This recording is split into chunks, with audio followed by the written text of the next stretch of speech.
수천 년을 건너온 인연, 백천겁을 걸어서 드디어 당신을 만났습니다. 잡보장경의 이 한 구절을 처음 읽었을 때 저는 한참을 그 자리에 멍하니 앉아 있었습니다. 백천겁이면 얼마나 긴 시간일까요? 우주가 생겨나고 사라지기를 수없이 반복할 만큼 긴 세월입니다. 그 끝없는 시간 동안 우리는 서로를 찾아 헤맸고 마침내 이 생에서 만났습니다. 지금 당신 옆에 있는 그 사람, 아침마다 당신을 깨우는 그 사람, 밤마다 같은 이불을 덮는 그 사람은 결코 우연이 아닙니다. 왜 하필 이 사람인가? 하지만 솔직해집시다. 우리는 종종 이런 생각을 합니다. 왜 하필 이 사람과 결혼했을까? 화요일 저녁 설거지를 두고 다투면서, 토요일 오후 시댁 방문 문제로 신경전을 벌이면서, 깊은 밤 코 고는 소리에 잠을 설치면서 우리는 묻습니다. 이 사람이 정말 내 운명의 반쪽일까? 세상에 70억 명이 넘는 사람이 있는데 왜 하필 이렇게 나와 안 맞는 것 같은 사람을 만난 걸까?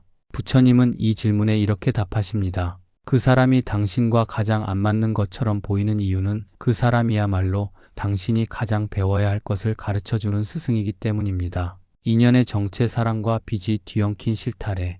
부부의 인연에는 두 가지가 함께 들어 있습니다. 전생에서 서로에게 베풀었던 사랑과 서로에게 지었던 빚, 함께 쌓았던 공덕과 함께 만들었던 원망. 이 모든 것이 한 덩어리로 뒤엉켜서 금생의 부부 인연이 됩니다. 생각해 보세요. 왜 우리는 배우자의 작은 행동 하나에도 유난히 예민하게 반응할까요? 다른 사람이 10분 늦어도 괜찮은데 배우자가 10분 늦으면 왜 그렇게 화가 날까요? 친구가 한 말은 웃어넘길 수 있는데 배우자가 같은 말을 하면 왜 가슴에 비수처럼 꽂힐까요? 그것은 우리가 이 사람과 처음 만난 것이 아니기 때문입니다. 우리는 이미 수백 번, 수천 번 만났고 사랑했고 미워했고 용서했고 다시 원망했습니다. 그 모든 감정에 켜켜이 쌓인 지층이 지금 우리 관계의 밑바닥에 깔려 있습니다. 어떤 날은 전생의 사랑이 수면 위로 떠올라 우리를 행복하게 만듭니다. 이 사람과 결혼하길 정말 잘했어. 그런 생각이 드는 날들이 있습니다. 하지만 어떤 날은 전생의 원망이 고개를 들어 우리를 괴롭힙니다. 도대체 왜 이러는 거야? 이해할 수가 없어. 그런 말이 터져 나오는 날들도 있습니다. 법정 스님은 이런 말씀을 하셨습니다. 결혼은 두 개의 거울이 서로를 마주보고 서는 것과 같다. 제 친구 이야기를 해볼까 합니다. 결혼 5년 차인 친구가 어느 날 저를 찾아와 하소연했습니다. 우리 남편은 나한테 관심이 없어. 맨날 핸드폰만 보고 내 말은 듣는 둥 마는 둥해. 나는 그렇게 중요하지 않은가 봐. 저는 친구에게 물었습니다. 그런데 너는 남편이 말할 때 제대로 들어줘? 친구는 잠시 말을 멈췄습니다. 그리고는 조용히 말했습니다. 생각해보니 나도 핸드폰 보면서 대답할 때가 많았어. 이것이 바로 거울입니다. 배우자에게서 보이는 것은 실은 내 안에 있는 것입니다. 배우자가 나를 존중하지 않는다고 느낀다면 내가 먼저 배우자를 존중하고 있는지 돌아봐야 합니다. 배우자가 나를 이해하지 못한다고 원망한다면 내가 먼저 배우자를 이해하려고 노력했는지 살펴봐야 합니다. 부처님께서 일체유심조라고 하셨습니다. 모든 것은 마음이 만들어낸다는 뜻입니다. 내가 배우자를 어떤 마음으로 바라보느냐에 따라 같은 사람이 천사가 되기도 하고 악마가 되기도 합니다. 갈등의 진실 싸움이 아니라 수행. 결혼 상담을 하는 한 스님이 이런 말씀을 하셨습니다. 부부가 싸우지 않는다면 그것은 두 가지 중 하나입니다. 아직 서로를 잘 모르거나 이미 관심이 없거나. 싸움은 관계가 나쁘다는 증거가 아닙니다. 오히려 아직 관계에 대한 기대와 애착이 있다는 증거입니다. 문제는 싸움 자체가 아니라 우리가 싸움을 대하는 태도입니다. 대부분의 부부싸움은 이렇게 시작됩니다. 당신은 맨날 그래. 당신이야말로. 그리고 과거의 모든 잘못을 끄집어내며 싸움은 눈덩이처럼 커집니다. 싸움이 끝난 후에는 둘 다 지쳐서 서로 등을 돌리고 잠자리에 듭니다. 하지만 만약 우리가 싸움을 상대를 이기기 위한 전쟁이 아니라 나를 돌아보는 수행으로 본다면 어떨까요? 배우자의 말에 화가 치밀어 오를 때 잠시 멈추고 물어봅니다. 왜 나는 이 말에 이렇게 화가 날까? 내 안에 어떤 집착이 건드려진 걸까?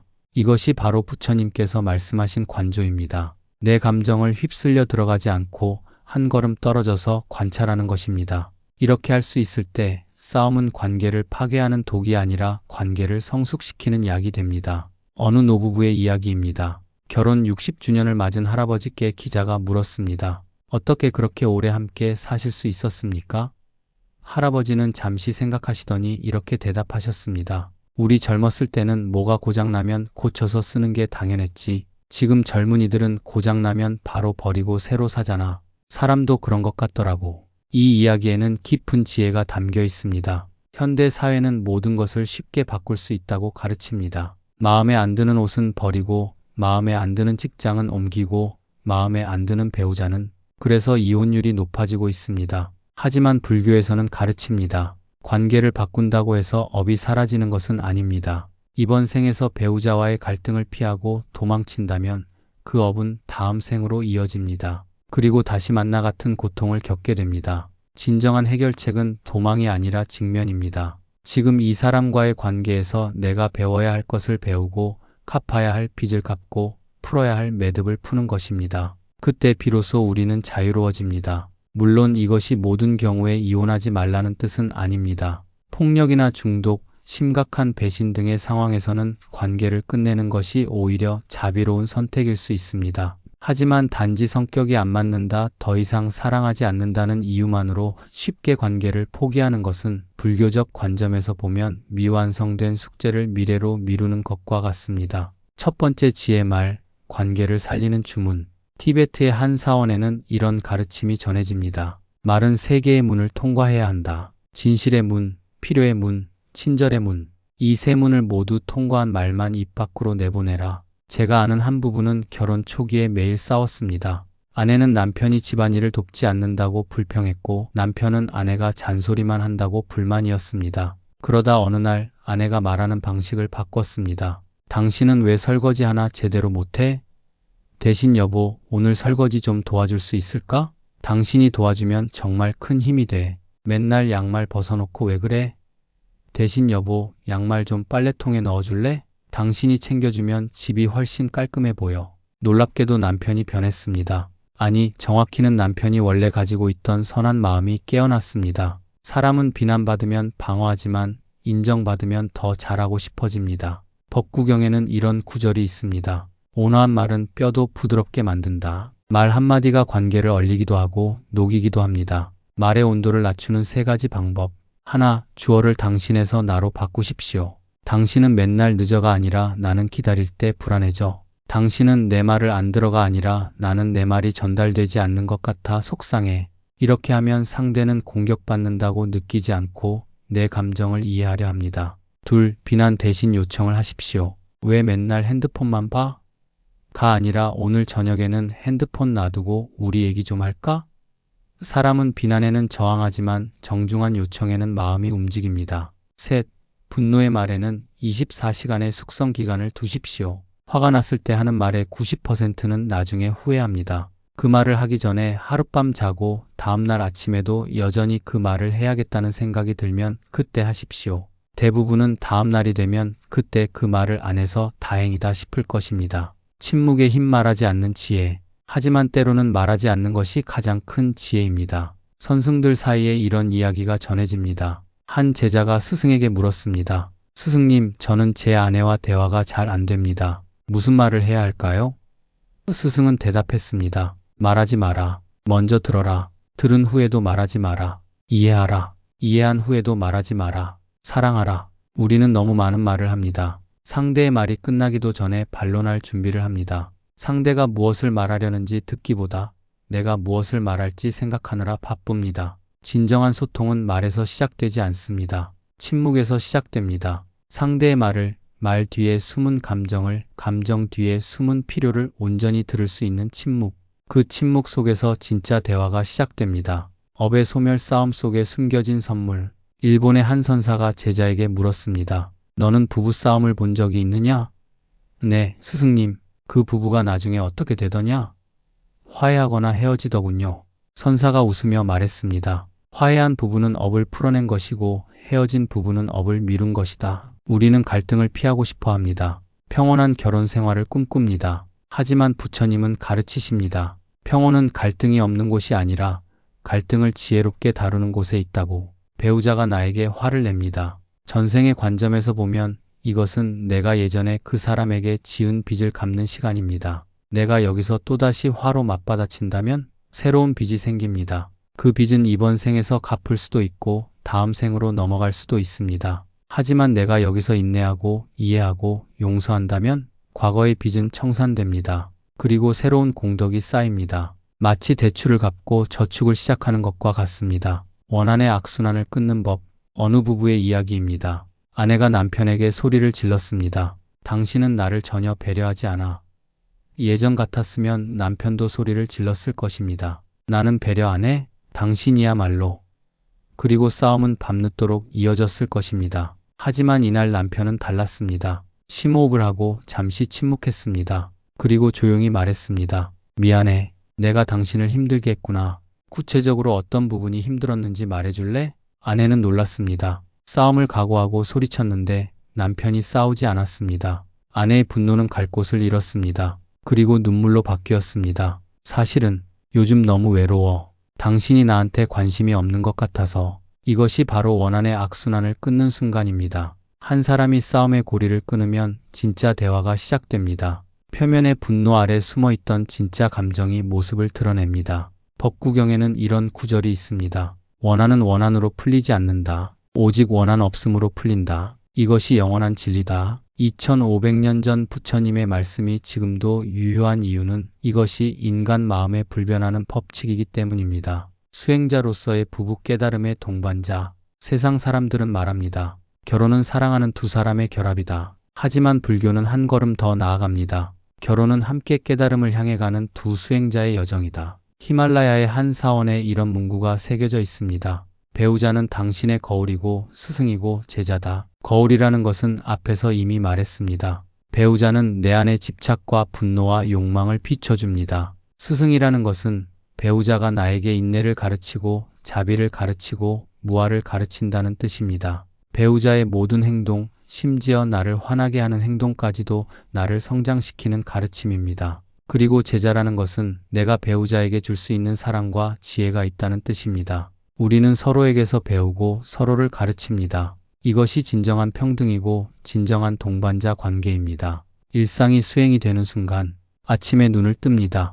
옆에 배우자가 자고 있습니다. 이 순간이 수행입니다. 이 사람과 함께 또 하루를 시작할 수 있음에 감사합니다. 이 한 생각이 하루를 바꿉니다. 아침 식사를 준비합니다. 이것도 수행입니다. 이 음식을 통해 배우자가 건강하고 행복하기를. 이 마음으로 음식을 만들면 그 음식에는 사랑이 스며듭니다. 저녁에 피곤한 배우자가 짜증을 냅니다. 이것도 수행입니다. 반사적으로 화내지 않고 잠시 숨을 고르고 저 사람도 힘든가 보다 하고 이해하는 것. 이것이 인욕바라밀의 실천입니다. 밤에 배우자와 나란히 누워 잠듭니다. 이것도 수행입니다. 오늘 하루도 함께해서 고마워. 내일도 함께하자. 이 마음으로 하루를 마무리하면 잠도 편안합니다. 이렇게 일상의 모든 순간이 수행이 될 수 있습니다. 거창한 무엇을 하지 않아도 산속 암자에 들어가지 않아도 바로 이 자리에서 배우자와 함께하는 매 순간이 깨달음을 향한 한 걸음입니다. 오늘부터 시작하는 5가지 실천.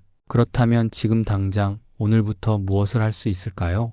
거창한 것이 아닌 작지만 확실한 변화를 만들 수 있는 5가지를 제안합니다. 첫째, 아침 감사 명상. 눈을 뜨면 배우자를 바라보며 혹은 떠올리며 마음속으로 3번 말합니다. 당신과 함께해서 감사합니다. 딱 1분입니다. 하지만 이 1분이 하루의 에너지를 완전히 바꿉니다. 한 부부가 이것을 6개월간 실천했습니다. 아내가 말했습니다. 신기해요. 남편이 단점이 안 보이는 건 아닌데 그게 더 이상 문제가 되지 않아요. 오히려 귀엽게 느껴져요. 둘째, 하루 한 번 구체적 칭찬. 당신 좋아. 이런 말이 아니라 구체적인 칭찬입니다. 오늘 당신이 쓰레기 버린 거 봤어. 내가 깜빡했는데 알아서 해줘서 정말 고마워. 아까 당신이 우리 엄마한테 전화한 거 들었어. 목소리가 참 따뜻하더라. 구체적 칭찬은 나는 당신을 보고 있다. 당신의 작은 노력도 알아차린다는 메시지를 전달합니다. 이것만큼 사람을 행복하게 하는 것이 없습니다. 셋째, 분노의 일시정지 버튼. 화가 날 때 말하기 전에 10초를 세십시오. 1, 2, 3, 10. 그리고 심호흡을 3번 하십시오. 이 13초가 당신의 결혼을 구할 수 있습니다. 어느 남편이 이것을 실천하고 말했습니다. 놀라운 게 13초만 지나도 제가 하려던 말의 90%는 할 필요가 없다는 걸 깨닫게 돼요. 그냥 순간의 감정이었던 거죠. 넷째, 주말 30분 산책 데이트. 일주일에 한 번 단둘이 30분 산책하십시오. 아이들도 핸드폰도 놔두고요. 그냥 걸으며 이야기하십시오. 심각한 이야기가 아니어도 좋습니다. 날씨, 동네 풍경, 주말 계획, 뭐든 좋습니다. 한 아내가 말했습니다. 매주 토요일 아침 산책이 우리 결혼의 구명줄이에요. 그 시간만큼은 우리가 부모가 아니라 연인으로 돌아가거든요. 다섯째, 달마다 함께 보시하기. 한 달에 한 번 함께 선한 일을 하십시오. 꼭 큰 일이 아니어도 됩니다. 길거리 노숙자에게 따뜻한 음식 한 끼 사드리기, 동물보호소에 사료 기부하기, 함께 헌혈하기, 독거노인 댁 청소해드리기. 이것이 왜 중요할까요? 함께 주는 경험을 하면 부부는 같은 방향을 바라보게 됩니다. 돈 문제로 싸우던 부부도 함께 남을 돕고 나면 우리 생각보다 부자네하고 웃게 됩니다. 맺은 백천겁의 인연을 끝까지. 어느 선사가 입적하기 전 제자들에게 마지막 법문을 남겼습니다. 부부는 전생의 빚을 갚으러 온 것이 아니다. 전생의 사랑을 완성하러 온 것이다. 그렇습니다. 우리는 서로에게 빚진 것도 있지만 사랑받은 것도 있습니다. 서로를 괴롭힌 적도 있지만 서로를 구원한 적도 있습니다. 그 모든 것이 뒤섞여 지금 이 인연을 만들었습니다. 이제 선택은 우리의 몫입니다. 과거의 빚에만 집중하며 서로를 원망할 것인가? 과거의 사랑을 기억하며 서로를 완성시킬 것인가? 오늘 밤 집에 돌아가시거든 배우자를 바라보십시오. 정말로 바라보십시오. 핸드폰 화면이 아니라 그 사람의 얼굴을 바라보십시오. 그 얼굴에 새겨진 세월의 흔적을 함께 웃고 함께 울었던 시간들을 바라보십시오. 그리고 마음속으로 말하십시오. 백천겁을 건너서 당신을 만났습니다. 이 인연을 소중히 여기겠습니다. 당신과 함께 늙어가겠습니다. 당신과 함께 깨달음을 향해 가겠습니다. 부부는 우연이 아닙니다. 단순한 계약도 아닙니다. 부부는 우주가 준 가장 큰 선물이고 가장 위대한 수행이고 가장 아름다운 여행입니다. 그 여행을 포기하지 마십시오. 힘들다고 중간에 내리지 마십시오. 목적지는 멀지 않습니다. 바로 옆에 있는 그 사람의 마음속입니다. 그 마음에 도달하는 순간 당신은 깨달을 것입니다. 사랑이 무엇인지, 인연이 무엇인지, 삶이 무엇인지 부처님께서 말씀하셨습니다. 내 자신의 구원자가 되어라. 하지만 부부에게는 이 말씀에 한 줄이 더 추가됩니다. 그리고 서로의 구원자가 되어라.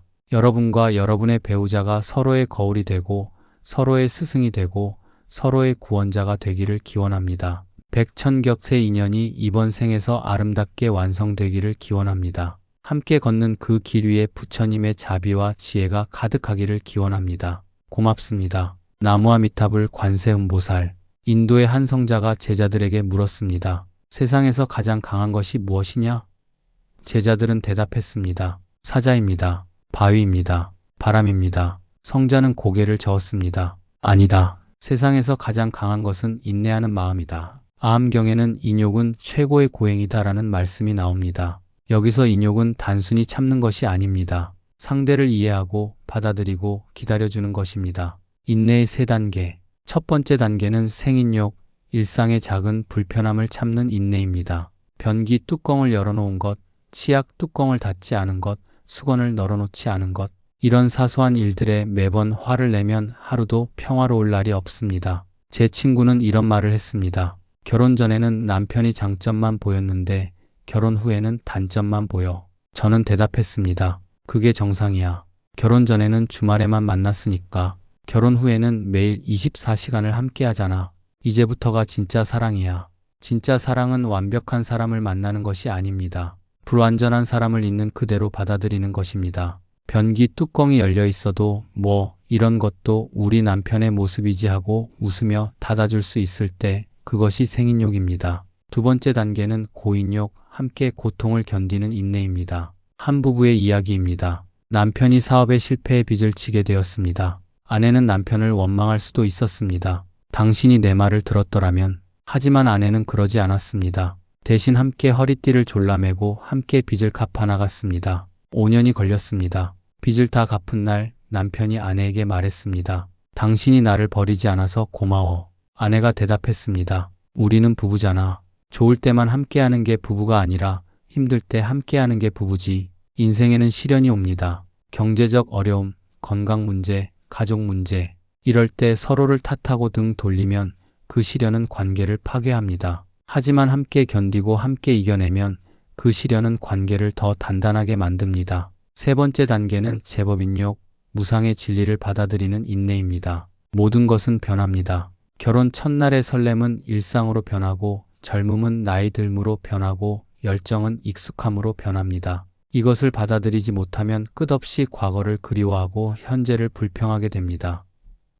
옛날에는 안 그랬는데 이 말만큼 관계를 병들게 하는 말이 없습니다. 옛날에 그 사람을 그리워하는 것은 지금의 이 사람을 부정하는 것입니다. 부처님께서는 재행무상이라 하셨습니다. 모든 것은 변한다. 이것이 우주의 법칙입니다. 배우자도 변하고 나도 변하고 우리의 관계도 변합니다. 이 변화를 저항하지 않고 받아들일 때 우리는 자유로워집니다. 세 번째 지혜 공덕, 함께 짓는 복. 제가 알던 한 부부는 매주 토요일 아침마다 함께 양로원 봉사를 갔습니다. 10년 넘게 거르지 않고 갔습니다. 어느 날 제가 물었습니다. 힘들지 않으세요? 그 부부가 웃으며 대답했습니다. 이게 우리 부부가 함께하는 시간이에요.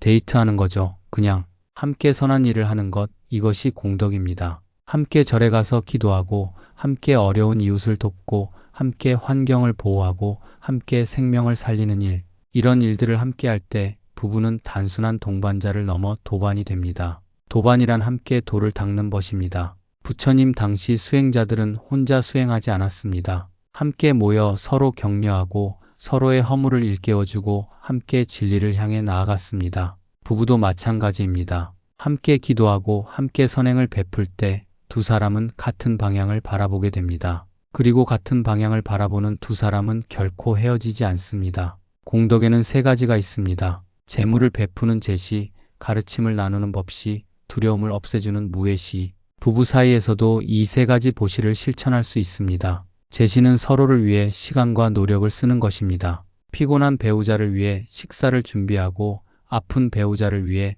병원에 함께 가고 스트레스 받는 배우자를 위해 마사지를 해주는 것. 이 모든 것이 제시입니다. 법시는 서로에게 지혜를 나누는 것입니다. 좋은 책을 함께 읽고 좋은 강연을 함께 듣고 인생의 의미에 대해 함께 대화하는 것. 이렇게 할 때 부부는 함께 성장합니다. 무해시는 서로의 두려움을 없애주는 것입니다. 불안할 때 곁에 있어주고 좌절할 때 격려해주고 외로울 때 손을 잡아주는 것. 내가 있잖아. 걱정하지 마. 이 한마디가 가장 큰 무해시입니다. 일본의 한 선사가 제자에게 물었습니다. 너는 부부싸움을 본 적이 있느냐?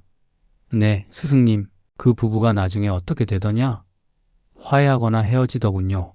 선사가 웃으며 말했습니다. 화해한 부부는 업을 풀어낸 것이고 헤어진 부부는 업을 미룬 것이다. 우리는 갈등을 피하고 싶어 합니다. 평온한 결혼 생활을 꿈꿉니다. 하지만 부처님은 가르치십니다. 평온은 갈등이 없는 곳이 아니라 갈등을 지혜롭게 다루는 곳에 있다고. 배우자가 나에게 화를 냅니다. 전생의 관점에서 보면 이것은 내가 예전에 그 사람에게 지은 빚을 갚는 시간입니다. 내가 여기서 또다시 화로 맞받아친다면 새로운 빚이 생깁니다. 그 빚은 이번 생에서 갚을 수도 있고 다음 생으로 넘어갈 수도 있습니다. 하지만 내가 여기서 인내하고 이해하고 용서한다면 과거의 빚은 청산됩니다. 그리고 새로운 공덕이 쌓입니다. 마치 대출을 갚고 저축을 시작하는 것과 같습니다. 원한의 악순환을 끊는 법, 어느 부부의 이야기입니다. 아내가 남편에게 소리를 질렀습니다. 당신은 나를 전혀 배려하지 않아.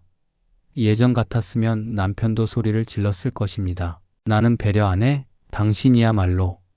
그리고 싸움은 밤늦도록 이어졌을 것입니다. 하지만 이날 남편은 달랐습니다. 심호흡을 하고 잠시 침묵했습니다. 그리고 조용히 말했습니다. 미안해. 내가 당신을 힘들게 했구나. 구체적으로 어떤 부분이 힘들었는지 말해줄래? 아내는 놀랐습니다. 싸움을 각오하고 소리쳤는데 남편이 싸우지 않았습니다. 아내의 분노는 갈 곳을 잃었습니다. 그리고 눈물로 바뀌었습니다. 사실은 요즘 너무 외로워. 당신이 나한테 관심이 없는 것 같아서. 이것이 바로 원한의 악순환을 끊는 순간입니다. 한 사람이 싸움의 고리를 끊으면 진짜 대화가 시작됩니다. 표면의 분노 아래 숨어있던 진짜 감정이 모습을 드러냅니다. 법구경에는 이런 구절이 있습니다. 원한은 원한으로 풀리지 않는다. 오직 원한 없음으로 풀린다. 이것이 영원한 진리다. 2500년 전 부처님의 말씀이 지금도 유효한 이유는 이것이 인간 마음에 불변하는 법칙이기 때문입니다. 수행자로서의 부부 깨달음의 동반자. 세상 사람들은 말합니다. 결혼은 사랑하는 두 사람의 결합이다. 하지만 불교는 한 걸음 더 나아갑니다. 결혼은 함께 깨달음을 향해 가는 두 수행자의 여정이다. 히말라야의 한 사원에 이런 문구가 새겨져 있습니다. 배우자는 당신의 거울이고 스승이고 제자다. 거울이라는 것은 앞에서 이미 말했습니다.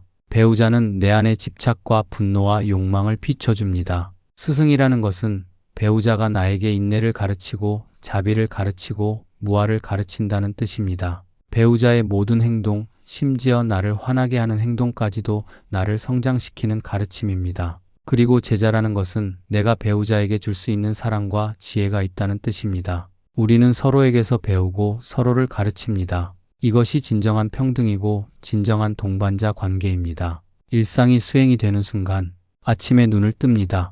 옆에 배우자가 자고 있습니다. 이 순간이 수행입니다. 이 사람과 함께 또 하루를 시작할 수 있음에 감사합니다. 이 한 생각이 하루를 바꿉니다. 아침 식사를 준비합니다. 이것도 수행입니다. 이 음식을 통해 배우자가 건강하고 행복하기를, 이 마음으로 음식을 만들면 그 음식에는 사랑이 스며듭니다. 저녁에 피곤한 배우자가 짜증을 냅니다. 이것도 수행입니다. 반사적으로 화내지 않고 잠시 숨을 고르고 저 사람도 힘든가 보다 하고 이해하는 것. 이것이 인욕바라밀의 실천입니다. 밤에 배우자와 나란히 누워 잠듭니다. 이것도 수행입니다. 오늘 하루도 함께해서 고마워. 내일도 함께하자. 이 마음으로 하루를 마무리하면 잠도 편안합니다. 이렇게 일상의 모든 순간이 수행이 될 수 있습니다. 거창한 무엇을 하지 않아도, 산속 암자에 들어가지 않아도 바로 이 자리에서 배우자와 함께하는 매 순간이 깨달음을 향한 한 걸음입니다. 오늘부터 시작하는 5가지 실천.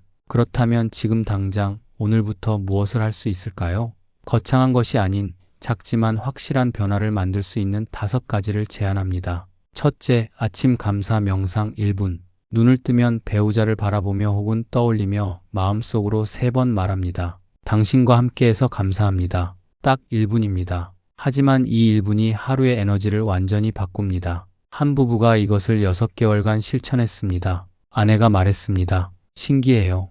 남편이 단점이 안 보이는 건 아닌데 그게 더 이상 문제가 되지 않아요. 오히려 귀엽게 느껴져요.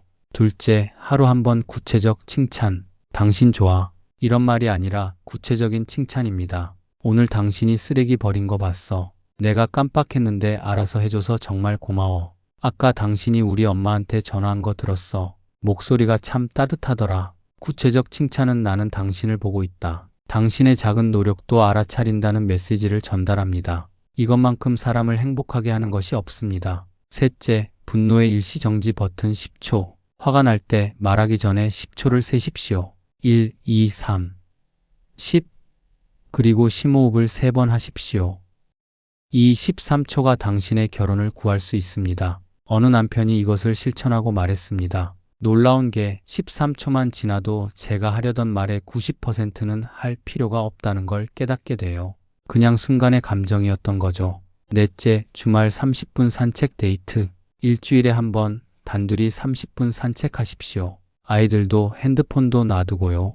그냥 걸으며 이야기하십시오. 심각한 이야기가 아니어도 좋습니다. 날씨, 동네 풍경, 주말 계획, 뭐든 좋습니다. 한 아내가 말했습니다. 매주 토요일 아침 산책이 우리 결혼의 구명줄이에요. 그 시간만큼은 우리가 부모가 아니라 연인으로 돌아가거든요. 다섯째, 달마다 함께 보시하기. 한 달에 한 번 함께 선한 일을 하십시오. 꼭 큰 일이 아니어도 됩니다. 길거리 노숙자에게 따뜻한 음식 한 끼 사드리기, 동물 보호소에 사료 기부하기, 함께 헌혈하기, 독거노인 댁 청소해드리기. 이것이 왜 중요할까요? 함께 주는 경험을 하면 부부는 같은 방향을 바라보게 됩니다. 돈 문제로 싸우던 부부도 함께 남을 돕고 나면 우리 생각보다 부자네하고 웃게 됩니다. 맺은 백천겁의 인연을 끝까지. 어느 선사가 입적하기 전 제자들에게 마지막 법문을 남겼습니다. 부부는 전생의 빚을 갚으러 온 것이 아니다. 전생의 사랑을 완성하러 온 것이다. 그렇습니다. 우리는 서로에게 빚진 것도 있지만 사랑받은 것도 있습니다. 서로를 괴롭힌 적도 있지만 서로를 구원한 적도 있습니다. 그 모든 것이 뒤섞여 지금 이 인연을 만들었습니다. 이제 선택은 우리의 몫입니다. 과거의 빚에만 집중하며 서로를 원망할 것인가? 과거의 사랑을 기억하며 서로를 완성시킬 것인가? 오늘 밤 집에 돌아가시거든 배우자를 바라보십시오. 정말로 바라보십시오.